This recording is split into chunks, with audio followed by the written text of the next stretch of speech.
Team USA versus South Sudan. Sa larong ito ay napatunayan na naman ng Team USA kung bakit sila ang number 1 sa FIBA basketball ranking. At Jason Tatum nabigyan uli ng minuto upang makapaglaro.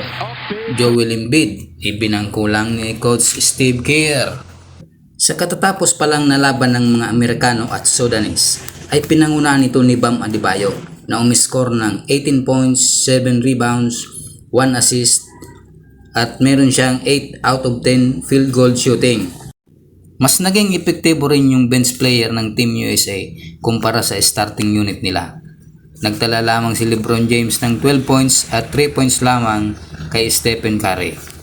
At finally, dito ay pinasok na rin si Jason Tatum at Haliburton na umiscore ng 4 points para kay Jason Tatum at 6 points naman ang ginawa ni Haliburton. Ang questionable naman ay kung bakit si Embiid naman ang hindi pinalaro.